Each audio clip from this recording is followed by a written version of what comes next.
the early '80s and everything with I think New York The sports. early days of television. Like in New York sports, you had Darryl Strawberry and Dwight Gooden coming up through the minor league system. You had Lawrence Taylor drafted in 1981. You had Bernard King coming in, being drafted. Like, did you see those athletes being able to really make that huge impact that they did in the mid '80s and beyond?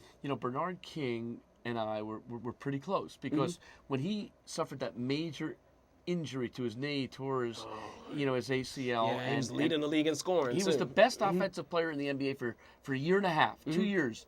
Nobody was better offensively than Bernard King. He could break you down. We called him Totally Automatic. We did that song. He's totally automatic. Oh, really? We put the music to that on the MSG highlights. network. Was the MSG network? Bernard was amazing, and when he was doing his comeback, and he was in rehab for a long time, I was granted the first interview with him, and I went and he talked about nobody worked harder.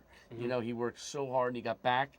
And I remember when he became an All-Star again. I think he was with the Bullets at the time, yes. And he cried when he was introduced because it was the culmination of all that hard work. Yes. So Bernard was one of the athletes I was with. At the beginning in the '80s, I was covering the Knicks and they were struggling. Bernard gave us a little bit of life. The Rangers in '86. They went to the semifinals of the Stanley Cup. That was exciting because my kid, I remember. He was born in 1986, and I was in Montreal in the semifinals. I was calling the house, and my wife was pregnant. Well, how you doing? How you doing? I was worried that she was going to pop, and I was going to be at the Montreal Forum or something like that. Strawberry, Gooden, the great Mets team of '86. That was exciting. And Beezer, John Van Beezer was one of my favorite athletes. Beezer coming came up through the ranks, and he didn't have the support. He never had the team that Richter had.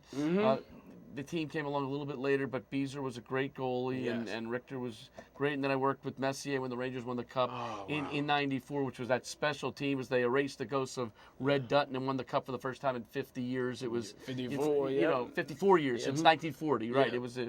It was a major achievement. But that team of Leach and Richter and Messier, Graves, So all those old Edmonton Oilers, Glenn Anderson, Issa Tikkanen, they all came over. Yeah, wow. And I wanted to talk to you about that, the summer of '94. Just so tremendous. Is there a book written about the summer of '94? I don't think there's a book written about the summer because the Knicks and Rangers were both there, and we thought the Knicks were going to win. And that last game, it was a tough game, and. My buddy John Starks, who I had on the show too. If he had shot a little bit differently, don't put it all on him, but I know he was capable of doing it, and Riley thought they were going to win that night, and it would have given the Garden 2 champions in 1 year, which would have been unbelievable. The first time for a basketball franchise and a hockey franchise in the same city would have been the first. Yeah, it was a great spring and summer. That Knick team was very good, and they had a chance to win. And the Ranger team, finally got over the hump with the Mateau goal in the Eastern Conference Finals against the Devils. Yeah. And then the great game against that overtime. Vancouver. It was funny because all of the horses were in place. All of the mounted police were outside the Garden, ready to go for Game 5. Game 5, yeah. And then they let us down, and we said, "Oh, it may never happen now. There may be a curse." Yeah. And then Vancouver came back to win it. Came back to win it, and they just dominated from start to finish, which was great of that Game 7, which was nice, And Burre was tremendous that whole series. Oh, God. Richter made a great save on him, but I thought the Rangers were the team to beat that year. Mark Messier, to me, is the greatest leader I've ever seen as a player in sports. No what question. He would do, the command he would take. I remember a story when he first came to the Rangers. There was this big table. It was similar to this in the middle of the room, just bigger.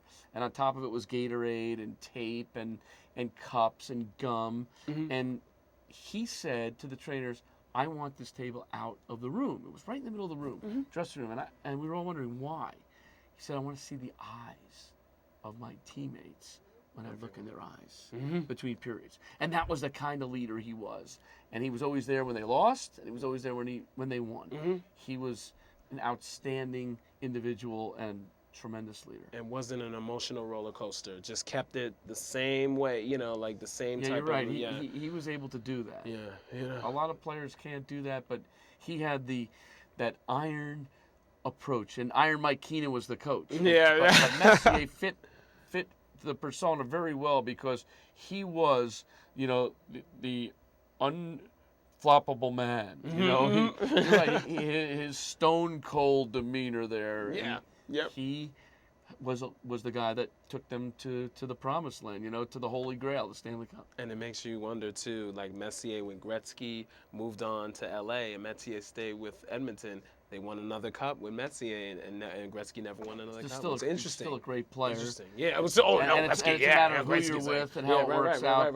But Messier was underrated, I think, early in his career and later in his career in New York. He's revered as the captain. When you think about New York athletes, the captain, you think about Thurman Munson. Although he wasn't really called the captain early on, I think you think of the captain Thurman Munson. You think of the captain Willis Reed. Yes. You think of the captain Mark Messier, and you think of the captain Derek Jeter. I think those are the guys I would think of as the captains in the last 40 years in New York sports. And before that, one of my favorite figures, Gil Hodges. Before that, being not really being the captain, but of course eventually You're leading. talking about a special era in New York baseball, which I wish I was not a part of, and I wish I was. They call it the golden era. Well, of course not. You know. I'm older than you think. I got a little bit of that makeup.